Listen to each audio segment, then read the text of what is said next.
Mes parents ont proposé de garder les enfants pour notre anniversaire. Alors que je mettais mes chaussures à la porte, mon mari est descendu en courant de la chambre des enfants. Mettez les enfants dans la voiture. Appelez le 911 maintenant. Que s'est-il passé? J'ai vu ce qu'il y a dans le sac de tes parents. Ils ne sont pas là pour garder les enfants. Son visage était pâle comme la mort. Avant de commencer l'histoire, n'oubliez pas de laisser un like et de vous abonner à la chaîne pour voir plus d'histoires comme celle-ci. Des voix joyeuses d'enfants résonnaient depuis la Maison Blanche à 2 étages du 23 Maple Street, dans un quartier résidentiel de la banlieue de Columbus, en Ohio. Tandis qu'Emma, 8 ans, jouait à cache-cache avec son frère de 5 ans, Noah, dans le jardin de devant, Megan Harper les observait par la fenêtre de la cuisine tout en préparant le dîner. « Maman, je ne trouve pas Noah », lança la voix inquiète d'Emma, et Megan sourit en ouvrant la fenêtre. « Essaie de regarder derrière le grand chêne dans le jardin de derrière. » Effectivement, Noah se cachait derrière l'arbre. Quand Emma trouva son petit frère, ils éclatèrent tous les deux d'un rire joyeux. En regardant cette scène, le cœur de Megan se réchauffa. Les sourires innocents des enfants étaient son trésor le plus précieux, plus que tout au monde. Le bruit de la porte d'entrée qui s'ouvrait annonça que son mari, Jason, était rentré du travail.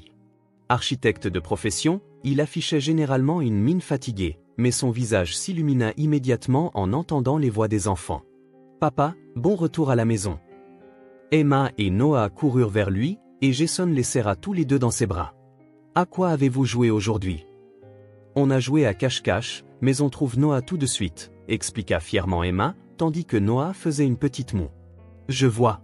Le week-end prochain, je jouerai avec vous aussi, » dit Jason en caressant la tête des enfants. Le samedi suivant serait leur 10e anniversaire de mariage, à lui et à Megan. Ils voulaient se ménager un moment rien que pour eux deux, pour le passer tranquillement ensemble, mais ils n'avaient pas encore trouvé de baby-sitter. Alors qu'ils se réunissaient autour de la table pour le dîner, Megan savourait ce rare moment passé uniquement avec leur famille de 4. Cependant, dans un coin de son esprit, elle s'inquiétait pour ses parents. Son père, Denny, et sa mère, Carol, avaient autrefois adoré leurs petits-enfants. Quand Emma était née, il leur rendait visite presque chaque semaine. Et à la naissance de Noah, ils s'étaient précipités à l'hôpital et avaient pleuré de joie. Mais ils avaient soudainement commencé à chercher un nouveau sens à leur vie. Tout avait commencé au printemps, 2 ans plus tôt. Sa mère, Carol, avait subitement appelé, parlant avec excitation, « Nous avons rencontré une communauté merveilleuse. C'est une expérience qui change la vie. » Depuis lors, leur relation avec ses parents s'était progressivement distendue. Ils avaient commencé à annuler leurs projets avec leurs petits-enfants chaque week-end, prétextant des rassemblements spéciaux. Ils avaient manqué la fête du 7e anniversaire d'Emma, et lorsque Noah avait joué le rôle principal dans le spectacle de sa maternelle, ils étaient absents en raison d'importantes réunions de prière. Même à Noël dernier, ils ne s'étaient pas présentés, disant qu'ils avaient des rituels sacrés. Bien que Megan se sentît seule, elle se disait que ses parents avaient trouvé un nouveau but dans la vie. Il n'était pas rare que des personnes rejoignent des communautés religieuses après leur retraite. Ils passaient certainement des moments épanouissants avec de nouveaux amis. Elle se réconfortait avec cette pensée. « Maman, quand est-ce que papy et mamie viennent ?» demanda soudainement Emma un jour. Megan fut désemparée, ne sachant que répondre. Quand ses parents étaient-ils venus à la maison pour la dernière fois? Papy et mamie sont occupés. Mais ils vous aiment tous les deux, répondit Megan avec un sourire, bien qu'elle ne fût pas elle-même certaine de la véracité de ses paroles. Jason comprenait les sentiments de sa femme. Ses propres parents étaient doux et attentionnés envers leurs petits-enfants, adorant Emma et Noah. Cependant, il se tenait à l'écart de la relation avec les parents de Megan, sachant que chaque famille avait ses propres circonstances. Le soir, après avoir couché les enfants, Megan et Jason se détendaient dans le salon. Tout en parlant de leur anniversaire la semaine suivante, Megan pensait à ses parents au fond de son cœur. Ils étaient sûrement heureux, entourés de nouveaux amis dans leur nouvelle communauté. Pourtant, il était vrai que son cœur se serrait chaque fois qu'elle entendait les enfants réclamer leurs grands-parents. Un jour, alors que Megan rentrait chez elle après son travail de marketing en ligne, le voyant rouge du répondeur téléphonique clignotait. Lorsqu'elle appuya sur le bouton de lecture, la voix de sa mère, Carol, retentit après une longue absence. « Megan, j'espère que tu n'es pas trop fatiguée. Désolée d'appeler si soudainement. En fait, je me souviens de votre anniversaire de mariage. C'est samedi prochain, n'est-ce pas? Ton père et moi nous occuperons d'Emma et de Noah. Vous devriez passer du temps ensemble, rien que tous les deux. » Meghan se retrouva figée devant le répondeur. C'était une offre inattendue de la part de parents avec qui elle avait à peine communiqué depuis 2 ans. Son cœur s'emballa.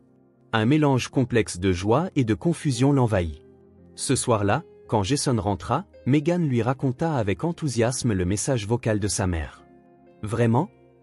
L'expression de Jason trahissait une surprise évidente. Ils n'ont pas voulu voir leurs petits-enfants depuis 2 ans, alors pourquoi ce changement soudain? Je suis sûr que mes parents ont aussi pensé à nous. Même s'ils ont été occupés avec les activités de leur nouvelle communauté, ils n'ont pas oublié la famille, dit Meghan d'une voix pleine d'espoir. C'est notre anniversaire. Ils ont compris que c'était un jour spécial. Jason hésita à exprimer ses inquiétudes en voyant l'expression ravie de sa femme. Certes, il semblait peu naturel que ses beaux-parents changent d'avis si brusquement. Mais en voyant Meghan si heureuse, il ne voulait pas doucher son enthousiasme. Le lendemain soir, Meghan rappela sa mère. Carol répondit joyeusement au téléphone. « Meghan, merci d'avoir appelé. J'ai beaucoup réfléchi ces derniers temps. J'ai l'impression d'avoir gâché un temps précieux en ne voyant pas Emma et Noah grandir. »« Maman, ce n'est pas vrai. Je comprends que vous ayez été occupée, » répondit gentiment Meghan. « Mais le temps avec les petits-enfants est important aussi. Un anniversaire est un jour spécial. Vous avez besoin de temps seuls, tous les deux. » La voix de Carol avait retrouvé la chaleur d'autrefois. « Nos rassemblements sont importants, mais j'ai réalisé que la famille l'est encore plus. » Meghan sentit les larmes lui monter aux yeux. Comme elle était heureuse que sa mère fasse preuve de compréhension. « Mais qu'en est-il de vos rassemblements, maman? Papa est d'accord avec ça aussi? » Bien sûr. Ton père a aussi hâte de voir Emma et Noah. Les gens de notre communauté nous ont enseigné l'importance de chérir les liens familiaux. Après avoir raccroché, Meghan fit son rapport à Jason. Maman était très calme et douce. Je suis sûr que la nouvelle communauté l'a aidé à redécouvrir l'importance de la famille. Cependant, l'expression de Jason demeurait sceptique. Meghan, je suis toujours inquiet. Des gens qui ne sont pas venus pour Noël ou les anniversaires pendant 2 ans ne changent pas comme ça du jour au lendemain. Jason, les gens peuvent changer. Je suis sûr que mes parents regrettent d'avoir perdu du temps avec leurs petits-enfants. C'est une seconde chance. Même si c'est vrai, ne devrions-nous pas être prudents? Il s'agit des enfants. Meghan comprenait l'inquiétude de son mari, mais son amour et son espoir pour ses parents l'emportèrent. Tout ira bien. Maman et papa sont tous les deux d'anciens enseignants, n'est-ce pas? Ils ont l'habitude de s'occuper des enfants. De plus, ce sont leurs grands-parents biologiques. Il ne devrait y avoir aucun problème. À l'approche de l'anniversaire, l'impatience de Meghan grandissait. Imaginer passer du temps seul avec son mari après si longtemps faisait battre son cœur d'excitation. En 10 ans de mariage, pris par l'éducation des enfants et le travail, ils avaient eu moins d'occasions de parler tranquillement ensemble, juste tous les deux. Quand elle annonça à Emma et Noah que leurs grands-parents venaient, les 2 enfants eurent des réactions mitigées. « Papy et mamie viennent vraiment ?» demanda Emma avec scepticisme. Bien sûr, ils ont dit qu'ils avaient très hâte. Noah pencha la tête. « J'ai oublié à quoi ressemblent papy et mamie. » Ces mots firent mal au cœur de Meghan. Pour Noah, âgé de 5 ans, 2 ans avaient été trop longs. Mais elle croyait qu'ils pourraient réparer leur relation cette fois-ci. La veille de l'anniversaire, Meghan s'apprêta pour la première fois depuis longtemps, se préparant pour son rendez-vous du lendemain. En se regardant dans le miroir, elle se souvint de leur premier jour de mariage, 10 ans plus tôt. À l'époque, ses parents avaient célébré leur union de tout cœur. Demain, ces moments chaleureux en famille reviendraient certainement. Jason lisait un magazine d'architecture au lit, jetant de temps en temps un coup d'œil à sa femme. Cela faisait longtemps qu'il n'avait pas vu Meghan aussi heureuse. Peut-être que ses inquiétudes étaient infondées. Ses beaux-parents avaient peut-être vieilli et réalisé l'importance de la famille. Il décida de penser ainsi. Meghan, demain s'annonce comme une bonne journée. Oui, ce sera sûrement une journée merveilleuse. Maman et papa ont changé. Nous pouvons tous prendre un nouveau départ en tant que famille. Meghan se sourit dans le miroir. Le lendemain matin, à 10 heures précises, la sonnette retentit. Meghan se dépêcha d'ouvrir la porte et vit ses parents pour la première fois en 2 ans. Cependant, les personnes qui se tenaient là étaient clairement différentes des parents de ses souvenirs. Son père, Denny, portait d'étranges robes blanches. Ce n'était pas une chemise ordinaire, mais un long vêtement qui lui couvrait jusqu'au cou, semblable à une robe monacale. Sa mère, Carol, portait des vêtements blancs similaires et tenait un grand sac fourre-tout noir à l'épaule. Tous deux semblaient plus minces qu'avant et avaient une lueur étrange dans les yeux. Papa, maman, les salua Meghan avec un sourire malgré sa confusion. Qu'est-ce que c'est que ces vêtements? Nous venons directement de l'église, répondit calmement Carole. Il y avait un service spécial ce matin. Mais nous sommes ravis de voir les petits-enfants. Denny hocha la tête en silence, regardant autour de lui à l'intérieur de la maison.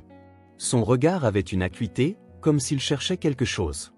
Où sont Emma et Noah? Demanda Carole. Ils jouent à l'étage. Je vais les appeler, dit Meghan en se tournant vers l'escalier. Emma, Noah, papy et mamie sont là. Les enfants descendirent en courant. Emma semblait timide tandis que Noah levait les yeux vers ses grands-parents avec curiosité. Regardez comme vous avez grandi. Carole s'agenouilla devant ses petits-enfants. Emma, tu es une si grande sœur maintenant. Noah, tu es devenu un si beau jeune homme. Cependant, les enfants semblaient déconcertés par les vêtements blancs de leurs grands-parents. Emma murmura, « Maman, pourquoi ils portent des vêtements blancs ?»« Ce sont leurs vêtements d'église, » expliqua rapidement Meghan. Jason sortit du salon et salua ses beaux-parents. En leur serrant la main, il remarqua que celle de Denny était anormalement froide, mais il ne dit rien. « Merci beaucoup. Cela nous aide vraiment, » dit poliment Jason. « C'est tout naturel, » sourit Carole. « Nous sommes une famille, après tout. » 30 minutes après l'arrivée de ses parents, Meghan et Jason commencèrent à se préparer à sortir. Meghan donna des instructions détaillées aux enfants. Emma et Noah devront faire leur sieste après le déjeuner. Comme d'habitude, à partir de 14 h pour environ 1 heure. Nous dînerons ensemble à notre retour vers 18 h. Ne t'inquiète pas, laisse-nous faire, répondit gentiment Carole. Nous leur ferons passer un moment spécial. La façon dont elle prononça le mot « spécial » mit Meghan mal à l'aise un instant. Mais en voyant l'expression douce de sa mère, elle chassa cette anxiété. Il y a des ingrédients pour des sandwichs dans le réfrigérateur pour le déjeuner. J'ai aussi préparé du jus. J'ai compris. Ne t'en fais pas. Denny restait silencieux comme auparavant, mais jetait de temps en temps un coup d'œil au grand sac. Lorsque Carole prit le sac et le posa dans un coin du salon, quelque chose à l'intérieur produisit un son métallique. On dirait qu'il y a quelque chose de lourd là-dedans, dit Meghan nonchalamment, et Carole répondit précipitamment, ce sont des cadeaux pour les enfants. Je veux que ce soit une surprise. Alors qu'ils mettaient leurs chaussures dans l'entrée, ils pouvaient entendre les rires des enfants venant de l'étage. On dirait qu'ils s'amusent bien, sourit Meghan. Mais l'instant d'après, la voix d'Emma changea. C'est quoi, ça? Ça fait peur, parvint une petite voix. Jason fronça les sourcils. Je vais voir. Ce n'est rien. Je suis sûr qu'il leur montre juste un jouet, dit Meghan d'un ton léger. Mais Jason montait déjà les escaliers. Quelques secondes plus tard, Jason redescendit en courant, le visage d'une pâleur mortelle. Son expression était plus tordue par la terreur que Meghan ne l'avait jamais vue. Mais les enfants dans la voiture. Appelle la police, tout de suite. Qu'est-ce qui s'est passé? Meghan était confuse. J'ai vu ce qu'il y avait dans le sac de tes parents. Ils ne sont pas venus pour faire du babysitting. Qu'est-ce que tu veux dire? Pas le temps d'expliquer. Sors les enfants maintenant. Les mains de Jason tremblaient. Quand il reprit la parole, sa voix était rauque de peur. Il y avait une dague dans le sac, une lame rituelle en argent et des robes de cérémonie blanches, 2 en taille enfant. Meghan eut le souffle coupé. Non, ce n'est pas possible. Il y avait aussi des produits chimiques à base de chlore et des seringues, et il s'étouffa avec ces mots, des documents intitulés Rituel de purification et Sacrifice des agneaux à effectuer ce soir, sous la pleine lune. L'esprit de Meghan se vida. Pourtant, son instinct maternel prit le dessus. Elle monta les escaliers en courant et fit irruption dans la chambre des enfants. Emma et Noah étaient assis par terre avec leurs grands-parents, mais tous deux avaient des expressions anxieuses. Denny et Carole agissaient comme si de rien n'était, mais elle pouvait voir qu'ils essayaient de cacher le contenu du sac ouvert. Emma, Noah, descendez tout de suite, dit Meghan d'une voix délibérément calme. Qu'est-ce qui ne va pas, Meghan? Demanda calmement Carole. N'est-il pas un peu tôt pour partir? Une urgence est survenue. Meghan prit la main des enfants. Emma, Noah, venez avec maman tout de suite. Mais on veut encore jouer avec papy et mamie, dit Noah. Vous pourrez rejouer plus tard. Meghan emporta presque les enfants hors de la pièce. En bas, Jason tenait fermement le téléphone. 911, c'est une urgence. Des enfants sont en danger. S'il vous plaît, envoyez des agents immédiatement. Qu'est-ce que vous faites? Carole descendit les escaliers. Son expression n'était plus celle d'une grand-mère bienveillante. Ses yeux brillaient d'une lueur de folie. Nous aimons nos petits-enfants. C'est un acte d'amour. De l'amour? Cria Megan d'une voix tremblante. Vous alliez tuer mes enfants.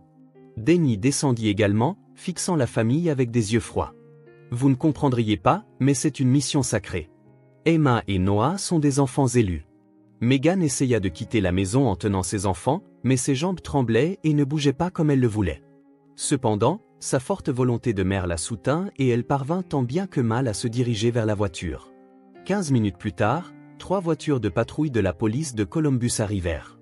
Les agents encerclèrent rapidement la maison et Megan et Jason furent évacués en lieu sûr avec leurs enfants.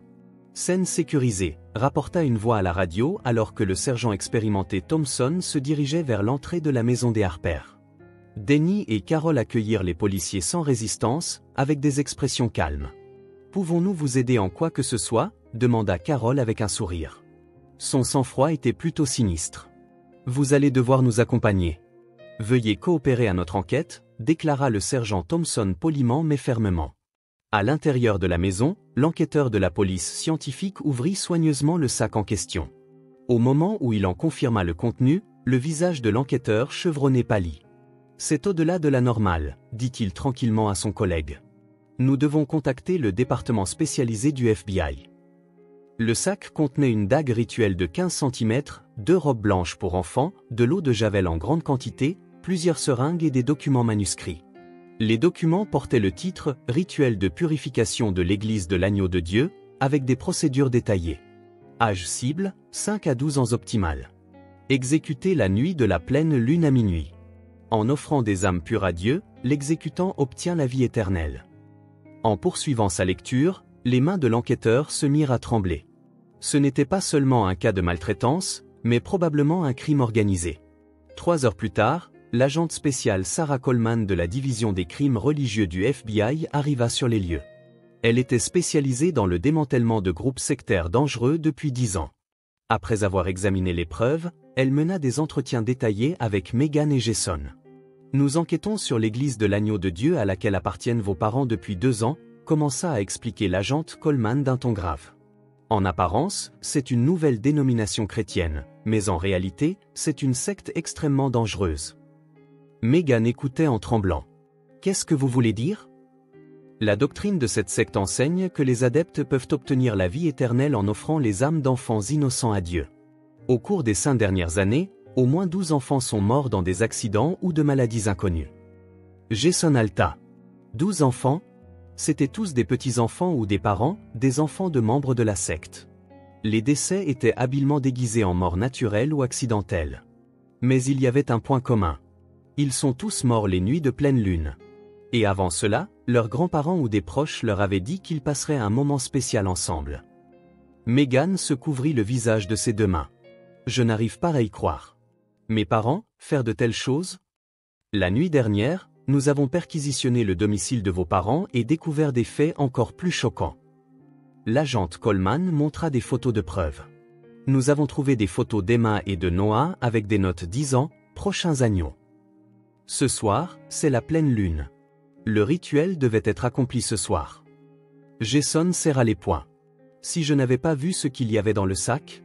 Je ne veux même pas y penser, mais le pire scénario était hautement probable. Votre jugement calme a sauvé la vie de vos enfants. L'agente Coleman poursuivit, le chef de la secte est un homme de 68 ans nommé Samuel Walker. C'était un ancien pasteur, mais il a été excommunié de l'Église orthodoxe il y a 10 ans. Il enseignait aux adeptes que le fait d'offrir des enfants de leur propre sang leur accorderait une vie éternelle plus puissante. Des liens de sang ? Demanda Megan d'une voix tremblante. Des grands-parents offrant leurs petits-enfants, des parents offrant leurs enfants, des oncles et tantes offrant leurs nièces et neveux. Parce que c'étaient des membres bien-aimés de la famille, on enseignait que c'était la dévotion ultime à Dieu. Vos parents croyaient vraiment que c'était un acte d'amour. Dans la salle d'interrogatoire, Carole avouait calmement. Nous devions offrir les âmes les plus pures pour être sauvés. Ses yeux brillaient d'une lueur de folie. Emma et Noah sont des enfants spéciaux. Ils auraient vécu dans un paradis éternel sans souffrance. Dans une autre pièce, Denny faisait des déclarations tout aussi fanatiques. Ce n'est pas un acte de haine. C'est de l'amour. C'était mon devoir final en tant que grand-père de guider mes petits-enfants vers la vie éternelle. Aviez-vous l'intention de tuer Emma et Noah? Confirma l'interrogateur. Le mot tuer n'est pas approprié, répondit calmement Denny. Nous les aurions sublimés. C'est un acte sacré pour les libérer des souffrances de ce monde et les livrer à la présence de Dieu.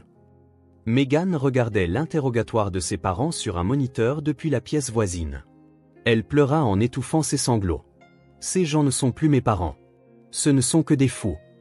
Simultanément, le FBI lança un raid coordonné sur d'autres membres de la secte. On découvrit que des rituels similaires avaient été planifiés à l'échelle nationale sous les instructions de Walker. Non seulement à Columbus, mais plusieurs incidents prévus pour ce soir avaient été planifiés dans d'autres villes de l'Ohio. Les membres de l'Église de l'Agneau de Dieu étaient en apparence des citoyens respectables, enseignants à la retraite, anciennes infirmières, propriétaires de petites entreprises. Ils avaient tous approché leurs enfants cibles en tant que grands-parents ou parents ordinaires. Alors que la nuit tombait, des rapports d'arrestation affluaient de tout le pays. Au total, 42 adultes furent arrêtés et 18 enfants sauvés in extremis. L'agente Coleman donna à Meghan et Jason le rapport final. Vos parents seront accusés de tentative de maltraitance d'enfants et de complot en vue de commettre un meurtre. Compte tenu de la quantité de preuves et de leurs aveux, la condamnation est certaine. Denny risque une peine de 25 ans et Carol 20 ans. Et la secte? Demanda Jason. Elle a été complètement démantelée. Le chef, Walker, risque la prison à vie et d'autres membres importants devraient recevoir de longues peines de prison. De telles tragédies ne se reproduiront plus. Meghan soupira profondément. Comment vais-je expliquer cela à Emma et Noah? Vos enfants auront des conseillers professionnels. Cela prendra du temps, mais leurs blessures émotionnelles guériront sûrement. Et surtout, vous avez tous les deux fait le bon choix. Vous avez protégé votre famille bien-aimée. Cette nuit-là, Meghan et Jason dormirent au lit avec leurs enfants. Emma et Noah ne comprenaient pas encore pleinement la situation, mais ils dormirent paisiblement, enveloppés dans l'amour de leurs parents. Un an après l'incident, dans la salle des visites du pénitencier de l'État de l'Ohio, Denny Wilson était assis, dissimulant des ecchymoses dues à une agression par d'autres détenus. L'accusation de tueur d'enfants était la plus méprisée en prison. Ses journées étaient remplies de peur et de solitude. Pendant ce temps, Carol était confinée dans l'unité de protection d'un hôpital psychiatrique d'État. Incapable de distinguer la réalité de l'illusion, elle continuait de dire aux infirmières qu'elle entendait la voix de Dieu. Samuel Walker, l'ancien chef de l'Église de l'Agneau de Dieu, fut condamné à la prison à vie et passerait le reste de ses jours à l'isolement cellulaire. D'autres membres de la secte reçurent également de longues peines de prison, et l'organisation fut complètement éliminée. L'enquête continue du FBI révéla l'existence de bien d'autres enfants victimes, mais tous les enfants sauvés se rétablissaient dans de nouveaux environnements. À la maison des Harper sur Maple Street, la vie quotidienne paisible était revenue. Emma et Noah surmontaient progressivement leur traumatisme avec le soutien de conseillers professionnels. Heureusement pour les enfants, leurs souvenirs de l'expérience terrifiante étaient encore fragmentaires. « Maman, les vrais grands-parents, ce sont des gens qui nous protègent, n'est-ce pas ?» demanda Emma à Meghan un jour en jouant dans le parc. À ce moment-là, les observant avec douceur, se trouvaient les parents de Jason. Richard et Martha s'étaient immédiatement précipités pour soutenir leurs petits-enfants après l'incident, remplissant le rôle de vrais grands-parents. Ils passaient chaque week-end avec la famille et assistaient toujours aux événements scolaires. Pour les enfants, ils étaient les vrais grands-parents. C'est exact. La vraie famille, ce ne sont pas les liens du sang, mais les personnes qui t'aiment et te protègent vraiment, répondit Meghan en serrant sa fille dans ses bras. Meghan avait commencé des activités de soutien pour les victimes de sectes au centre communautaire local. Lors de conférences mensuelles, elle partageait son expérience et conseillait les familles qui avaient subi des préjudices similaires. Même avec des liens de sang, le fanatisme détruit les familles, disait Meghan à son public. J'ai perdu mes parents, mais en même temps, j'ai appris le vrai sens de la famille. L'amour ne consiste pas à contrôler quelqu'un, mais à souhaiter son bonheur et sa sécurité. Après ces conférences, de nombreuses personnes exprimaient leur gratitude à Meghan. Certaines s'inquiétaient du comportement religieux anormal de membres de leur famille ou de leurs proches. Le témoignage de Meghan leur servait d'avertissement. Jason continua son travail de conception architecturale tout en accordant encore plus de valeur au temps passé avec sa famille. L'expérience l'avait fait reconsidérer les priorités de sa vie. Il comprit du plus profond de son cœur la valeur de passer des jours paisibles avec sa famille bien-aimée plutôt que de réussir professionnellement. Le temps passé en famille autour de la table du dîner devint encore plus spécial qu'auparavant. Noah racontait joyeusement les événements de la maternelle, et Emma leur montrait les dessins qu'elle faisait à l'école. Ces moments anodins étaient les trésors les plus précieux de la famille. Un dimanche après-midi, lors d'un pique-nique dans le parc, Noah dit, assis sur les genoux de Richard, « Papy, merci de nous avoir protégés des méchants. » Richard serra doucement son petit-fils dans ses bras. « Noah, te protéger est tout naturel. C'est ça, la famille. » Meghan tenait la main de son mari en regardant la scène. L'expérience terrifiante d'il y a un an leur avait beaucoup pris, mais en même temps, elle leur avait appris à quel point les liens familiaux pouvaient être précieux et forts. Maman tira Emma sur la manche de sa mère. « On est très heureux, n'est-ce pas? » « Oui, Emma. Nous sommes vraiment heureux, » répondit Meghan en essuyant ses larmes. « L'amour, ce ne sont pas les liens du sang. C'est de se soucier vraiment de toi, du fond du cœur. » Alors que le coucher du soleil colorait le parc, la famille de 5 personnes rentra chez elle, main dans la main. Comme une famille liée par une affection véritable qui transcendait les liens du sang.